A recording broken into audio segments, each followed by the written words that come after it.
സമരം ഉണ്ടാകാറില്ല. നിങ്ങളുടെ ഓർമ്മയിൽ ഏതെങ്കിലും തൊഴിലാളി സമരം ഉണ്ടായിട്ടുണ്ടോ? 2011-12 മാരുതി എന്നൊരു സമരം ഉണ്ടായി. പഞ്ചാബിലെ കർഷക സമരം പോലും ഞാൻ തൊഴിലാളി സമരമായി കാണില്ല. പിന്നെ കഴിഞ്ഞ ആഴ്ച നോയിഡയിലുണ്ടായ തൊഴിലാളി സമരം. ഇന്ത്യയിൽ തൊഴിലാളി സമരം ഉണ്ടാകാത്ത ഒരു സാഹചര്യമാണ് ഇന്ത്യയിലുള്ളത്. അതിന് കേന്ദ്രം ഭരിക്കുന്ന BJP സർക്കാർ ആണെങ്കിലും ശരി, തൊഴിലാളി വർഗ പാർട്ടിയുടെ കുത്തക അവകാശം എടുത്തിരിക്കുന്ന CPM സർക്കാർ ആണെങ്കിലും ശരി, തൊഴിലാളി സമരത്തിന് അനുവദിക്കില്ല.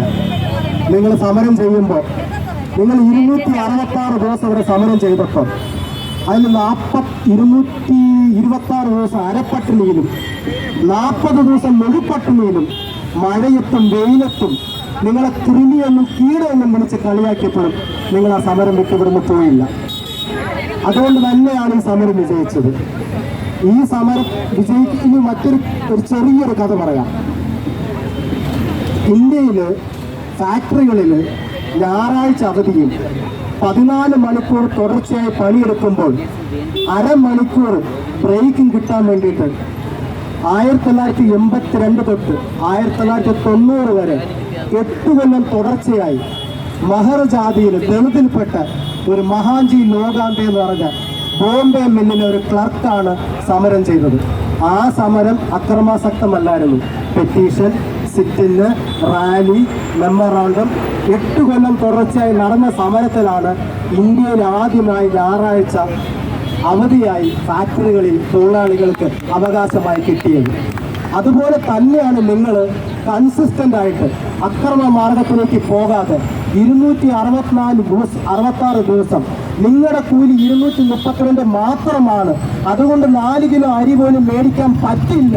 നിങ്ങളുടെ കൂലി എന്ന് പറയുന്നത് ജയിലിലെ കുറ്റവാളികളുടെ കൂലിയേക്കാളും കുറവാണെന്ന് സാധാരണ ജനത്തിനെ പറഞ്ഞ് മനസ്സിലാക്കിയപ്പോഴാണ് സാധാരണ ജനം നിങ്ങളൊപ്പം നിന്നതും അന്നത്തെ പ്രതിപക്ഷം നിങ്ങളോടൊപ്പം ചേർന്ന് നിന്നതും.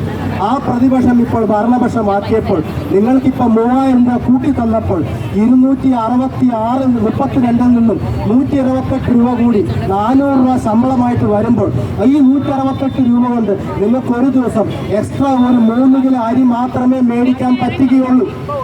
അതുകൊണ്ട് നിങ്ങളുടെ ആവശ്യമായ 21,000 രൂപ, നിങ്ങളുടെ ആവശ്യമായ പെൻഷൻ, നിങ്ങളെ വോളണ്ടിയർ എന്ന് വിളിക്കാൻ പറ്റത്തില്ല, നിങ്ങളെ തൊഴിലാളിയായിട്ട് പരിഗണിക്കണം. ഇവിടെ വന്ന് MP പ്രേമചന്ദ്രൻ നിങ്ങൾക്ക് വേണ്ടി തൊഴിലാളിയായിട്ട് പരിഗണിക്കാൻ വേണ്ടിയിട്ട് കേന്ദ്രത്തിന് ബില്ല് സമർപ്പിച്ചായിരുന്നു. ആ ബില്ല് തള്ളിപ്പോയി. കേന്ദ്ര സർക്കാരിന് താല്പര്യം 370, ബാബറി മസ്ജിദ്, കാശ്മീർ അങ്ങനെയൊക്കെ വന്നപ്പം ഈ ബില്ല് ഇഗ്നോർ ചെയ്തു. ആം ആദ്മി പാർട്ടിയുടെ ഒരു രാജ്യസഭാ മെമ്പർ നിങ്ങൾക്ക് വേണ്ടിയിട്ട് ബില്ല് സമർപ്പിച്ചു. ആ ബില്ലും തള്ളിക്കളഞ്ഞു. നിങ്ങളുടെ സമരം ഇവിടെ തീരുന്നില്ല. ഈ സമരം തുടരണം. കാരണം മഹാൻജി ലോകാന്തയുടെ സമരം 8 കൊല്ലമായിരുന്നു ഇന്ത്യയിലെ ഫാക്ടറികളിൽ ഞായറാഴ്ച തൊഴിലാളിക്ക് അവധി കൊണ്ടുവന്നത്. അതുപോലെ ഈ സമരം ഇത് ആഘോഷിക്കാം. നമുക്ക് 3000 രൂപ എന്ന് പറയുമ്പോൾ 232 രൂപയിൽ നിന്നും 168 രൂപ കൂടി 4 കിലോ അരിയും കൂടി മേടിക്കാനുള്ള 3 കിലോ അരിയും കൂടി മേടിക്കാനുള്ള പൈസ നിങ്ങൾക്ക് കിട്ടി. സമ്മതിച്ചു. നിങ്ങൾക്ക് എല്ലാവർക്കും ആ 3 കിലോ അരി എത്രമാത്രം ആവശ്യമാണെന്ന് എനിക്കറിയാം. കാരണം നിങ്ങളിൽ ഒരുത്തനാണ് ഞാൻ. നിങ്ങൾ എൻ്റെ വീട്ടിൽ വന്ന് എൻ്റെ അച്ഛനമ്മയെ നോക്കുന്നുണ്ട്, എൻ്റെ ഭാര്യ ഗർഭിണിയായപ്പോൾ നോക്കിയിട്ടുണ്ട്, നിങ്ങൾ എൻ്റെ മക്കളെ നോക്കിയിട്ടുണ്ട്. നിങ്ങൾ കോവിഡ് വന്നപ്പോൾ നിങ്ങൾ മല കയറിയിട്ടുണ്ട്, നിങ്ങൾ വെള്ളപ്പൊക്കം വന്നപ്പോൾ നിങ്ങൾ ഞങ്ങളുടെ വീട്ടിൽ വന്നിട്ടുണ്ട്, നിങ്ങൾ നിപ്പ വന്നപ്പോൾ നിങ്ങൾ ഞങ്ങളുടെ വീട്ടിൽ വന്നിട്ടുണ്ട്. അതുകൊണ്ട് മാത്രമാണ് ഒരുപാട് രാഷ്ട്രീയ സമരങ്ങൾ ഞാൻ കണ്ടിട്ടുണ്ട്, പങ്കുചേർന്നിട്ടുണ്ട്, മുദ്രാവാക്യം വിളിച്ചിട്ടുണ്ട്. പക്ഷേ എൻ്റെ 48 വയസ്സിൽ എനിക്ക് ഇത്രമാത്രം കമ്മിറ്റ്മെൻറ്റും ഇത്രമാത്രം സന്തോഷവും തോന്നിയ ഒരു സമരം ഞാൻ എൻ്റെ ജീവിതത്തിൽ കണ്ടിട്ടില്ല. ഇനി കാണുമ്പോഴൊന്നും അറിയില്ല. കാരണം ഇന്ത്യയിൽ തൊഴിലാളി സമരങ്ങൾ ഉണ്ടാകാറില്ല. അത് ഉണ്ടായാൽ തന്നെ അത് വിജയിക്കാൻ ഭയങ്കര ബുദ്ധിമുട്ടാണ്. ഇപ്പം കിട്ടിയ 3000 രൂപ 3 കിലോ അരി മേടിക്കാൻ മാത്രമേ ഉള്ളൂ. അത് പോരാ. നിങ്ങൾ ഫുൾ ടൈം എംപ്ലോയീസായി പരിഗണിക്കപ്പെടണം. നിങ്ങൾ തൊഴിലാളി എന്ന് വിളിക്കണം. നിങ്ങൾ പാർട്ട്ണർ അല്ല, വോളണ്ടിയർ അല്ല, നിങ്ങൾ ഓണറേറിയ മേടിക്കേണ്ട ആളല്ല. നിങ്ങൾക്ക് ശമ്പളം വേണം. ആ ശമ്പളം പിടിച്ചു വാങ്ങിക്കണം. അതിന് തരാനുള്ള ആ ശമ്പളം തരാനുള്ള ഉത്തരവാദിത്വം ഈ സർക്കാരുകൾക്കുണ്ട്. അത് ഇടതാണെങ്കിലും വലതാണെങ്കിലും BJP ആണെങ്കിലും തരാനുള്ള ഉത്തരവാദിത്വം അവർക്കുണ്ട്. കാരണം നിങ്ങളാണ് ബെയർ ഫുട്ട് സോൾജിയേഴ്സ്. ഞങ്ങളുടെ ആരോഗ്യത്തെ പിടിച്ചു നിർത്തുന്ന നിങ്ങളാണ്. നിങ്ങളെ സംരക്ഷിക്കേണ്ട ഉത്തരവാദിത്വം ഈ സർക്കാരുകൾക്കുണ്ട്. നിങ്ങളുടെ വെൽഫെയർ നോക്കേണ്ട ഉത്തരവാദിത്വം ഈ സർക്കാരുകൾക്കുണ്ട്. അതുകൊണ്ട് ഈ 3000 രൂപ തന്ന് അത് പിച്ചക്കാശാന്ന് വിചാരിച്ചിട്ട് നമ്മൾ സന്തോഷിച്ച് പോകണ്ട. ഇത് നമ്മൾ മുന്നോട്ട് കൊണ്ടുപോകണം. അന്ന് ഈ സമരം തുടങ്ങിയപ്പോൾ പിറ്റേ ദിവസം തൊട്ട് ഞാനിവിടെ ഉണ്ട്. നിങ്ങളിവിടെ മഴയത്തുണ്ടായിരുന്നപ്പോഴുണ്ട്, വെയിലത്തുണ്ടായിരുന്നപ്പോഴുണ്ട്, ടി വിയിലുണ്ടായിരുന്നു, 10-20 ലേഖനം എഴുതിയായിരുന്നു. അന്ന് ഈ സമരത്തിന് ഒറ്റിക്കൊടുത്ത INDUസിലെ ചന്ദ്രശേഖരനെ ഞാനാണ് പുറത്തു കൊള്ളുന്നത്. അന്ന് നിങ്ങളെ കൃമിയൊന്നും കീടമൊന്നും വിളിച്ച് CPMന്റെ 1 കോടിയുടെ വണ്ടിയിൽ ഓടുന്നു, 1 കോടി ആസ്തി ഡിക്ലെയർ ചെയ്ത് 30 ലക്ഷത്തിന് ജീപ്പ് മെറീഡിൽ പോകുന്ന ഇളമരം കരിമനെ ഞാനാണ് തുറന്നു കാട്ടിയത്.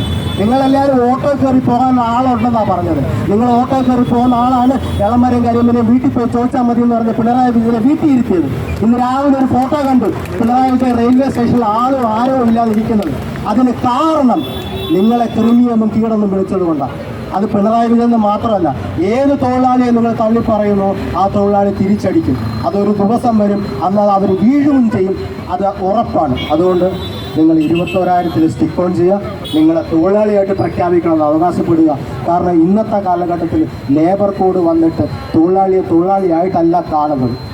നേരത്തെ ലേബർ കോഡിന് 100 പേർക്ക് മേളിൽ പിരിച്ചുവിടാന്നുണ്ടെങ്കിൽ സർക്കാരിനോട് ചോദിക്കാമായിരുന്നു. പുതിയ BJP സർക്കാരിൻ്റെ ലേബർ കോഡ് കഴിഞ്ഞ ആഴ്ച ഇംപ്ലിമെൻ്റ് ചെയ്തു. ഈ ഇടതുപക്ഷ സർക്കാർ ഇംപ്ലിമെൻ്റ് ചെയ്തു. 300 പേരെ പിരിച്ചുവിടണമെങ്കിലും സർക്കാരിന് പ്രതിനിധി വേണ്ട. നേരത്തെ സമരം ചെയ്യണമെങ്കിൽ പബ്ലിക് സെക്ടർ യൂണിറ്റിൽ മാത്രം, അതായത് റെയിൽവേ, എയർപോർട്ട്, ബാങ്ക്, ഇവിടെയൊക്കെ സമരം ചെയ്യണമെങ്കിൽ 60 ദിവസത്തെയോ 14 ദിവസത്തെയോ നോട്ടീസ് കൊടുത്താൽ മതിയായിരുന്നു. ഇപ്പം അങ്ങനെയല്ല. നിങ്ങൾ സമരം ചെയ്യണമെങ്കിലും 60 ദിവസം നോട്ടീസ് കൊടുക്കണം. അതാണ് നോയിഡയിൽ ആ സമരം ചെയ്ത ആ സ്ത്രീകൾക്ക് നേരെ, ഗാർഹിക തൊഴിലാളികൾക്കെതിരെ സമരം ചെയ്തപ്പോൾ എടുത്തു വെച്ചിരിക്കുന്ന ചാർജ്.